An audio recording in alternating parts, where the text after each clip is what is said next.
Bismillahirrahmanirrahim. Assalamualaikum warahmatullahi wabarakatuh. Waalaikumsalam warahmatullahi wabarakatuh. Sampurasun. Rampes. Selamat pagi Bu Haji. Pagi. Apa kabarnya Bu? Alhamdulillah sehat. Kurang Alhamdulillah. Terima kasih Bu Haji atas waktu dan kesempatannya pada pagi hari ini izin untuk melakukan wawancara bersama Ibu Haji. Di sini ada bisa menjawabnya ya. Amin. Ya, persyaratan Ibu Haji. Ada beberapa pertanyaan yang ingin saya sampaikan kepada Ibu Haji sebagai pimpinan saya di sekolah S1 Tegal Munjul ini, yaitu sebagai ibu kepala sekolah. Jadi Bu Haji, saya itu kebetulan mendapatkan tugas mengenai modul 3, yaitu pengambilan keputusan yang sesuai dengan nilai kebajikan yang universal. Pastinya di sekolah yang Ibu pimpin itu pasti akan mengalami atau ada hal-hal atau ada kasus-kasus mungkin yang pernah Ibu hadapi banyak sekali, betul. Nah, yang ingin saya tanyakan Ibu Haji, selama ini bagaimana Ibu Haji sebagai ibu kepala sekolah dapat mengidentifikasi kasus-kasus yang merupakan dilema etika atau bujukan moral?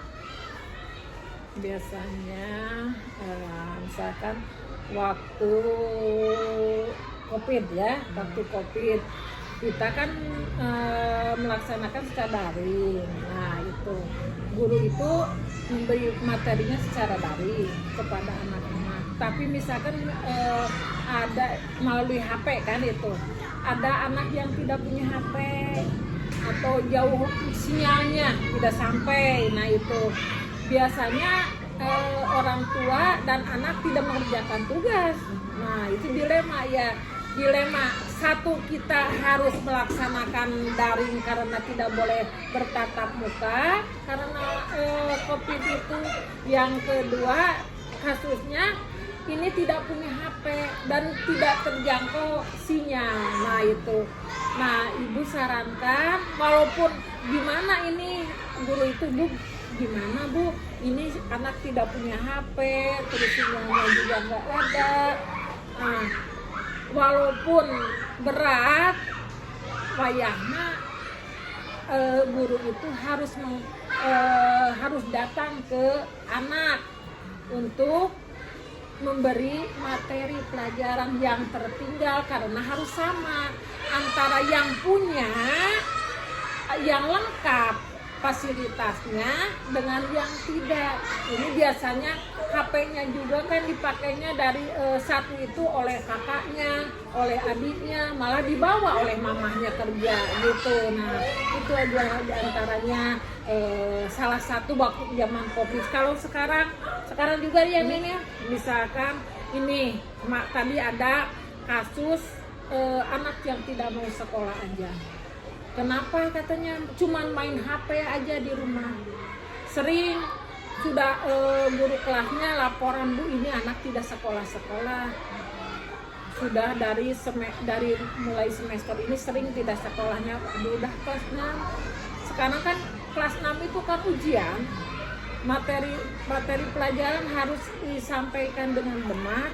Nah, itu barusan orang tuanya dipanggil dan anaknya dipanggil, terus dikasih arahan oleh ibu dan janji sumpah-sumpahan dengan anaknya supaya bisa anak melaksanakan sekolah, mengikuti pelajaran dengan baik, tidak main aja. Barusan antara orang tua dan anak sudah setuju, katanya mau sekolah terus, belajar terus untuk sampai kelas 6 nanti mudah-mudahan berhasil ikut ujian dan mendapat ijazah. Itu Neng, itu aja mungkin dari Ibu. Mudah-mudahan kalau tidak cukup nanti nanya lagi kepada yang lain gitu ya gitu. Terima kasih Ibu, jawabannya sangat jelas sekali. Mungkin tadi yang Ibu jelaskan itu mengenai kasus dilema etika ya Ibu ya. Nah, kemudian pernah tidak terjadi kasus yang bujukan moral seperti itu? Mungkin Ibu pernah mengalami kasus bujukan-bujukan moral, seperti misalkan apa begitu ya yang terjadi di sekolah. Ya, bukan moral, misalkan guru-guru merayu-rayu ya.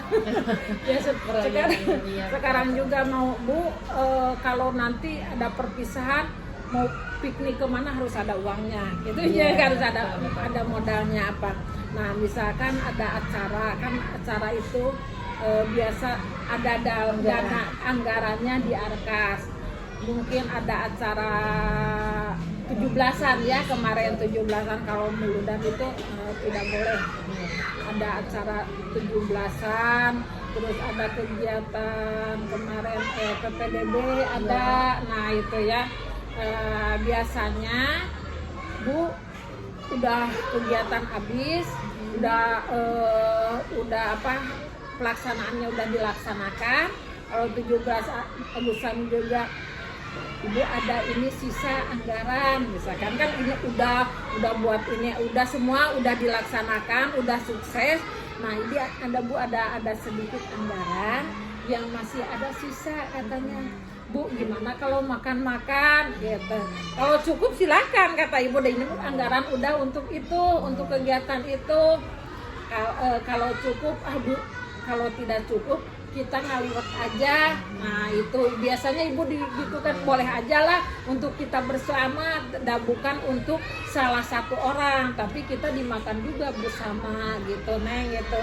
Walaupun ya itu Bu, karena uangnya udah agak kegiatan udah dilaksanakan semuanya, tapi ada sisanya kita nikmati aja bersama gitu Bu. Semuanya bukan panitia aja yang nikmati, tapi seluruh warga sekolah di sini, dari guru, ibu, guru-guru, penjaga semua gitu. Untuk dinikmati, kalau sedikit juga, kalau dinikmati oleh semua kan kita juga senang hatinya. Semuanya merasakan gitu. Iya, merasakan. Kalau uang mah kan dikasih misalkan 10.000, kan untuk apa kalau digitu mah dimakan bersama-sama, jadi dinikmati. Alhamdulillah. Baik, terima kasih Bu Haji. Nah, tadi berarti Bu Haji mengalami dilema etika dan bujukan moral. Nah kemudian selama ini bagaimana Ibu Haji menjalankan pengambilan keputusan di sekolah Ibu, terutama untuk kasus-kasus di mana ada dua kepentingan yang sama-sama benar dan sama-sama mengandung nilai kebajikan. Mungkin tadi yang sudah Ibu Haji sampaikan bahwasannya ada siswa yang jarang sekolah atau mungkin tidak mengikuti PTS, tetapi kemudian nanti di akhir mungkin mendapatkan penilaian begitu ya dari Ibu wali kelasnya. Berarti itu kan ada suatu dilema atau bagaimana begitu solusinya Ibu Haji sebagai pimpinan dalam menghadapi masalah kasus antara kebenaran dan kebenaran, lawan kebenaran begitu Ibu Haji. Biasanya udah kasus itu kita musyawarah dulu ya, musyawarah dulu dengan guru kelas atau dengan kepala sekolah bidang siswa dengan Pak Ustadz Rahmat. Ini gimana harusnya apa yang terbaik buat anak ini supaya anak juga tidak merugikan, tidak merasa dirugikan. Kita juga jangan terlalu banyak bonus mengasih kepada anak. Walaupun sayang kita kepada anak, tapi kalau dikasih terlalu banyak terus enak-enak aja nggak dikasih apa, nah itu biasanya tidak. Anak harus dikasih dulu, misalkan UTS harus kerjakan dulu, nanti hasilnya terserah nanti apakah bagaimana. Jangan anak diberi langsung ikannya, tapi harus diberi kayolnya supaya anak berusaha dulu gitu Neng ya. Masya Allah, terima kasih Ibu.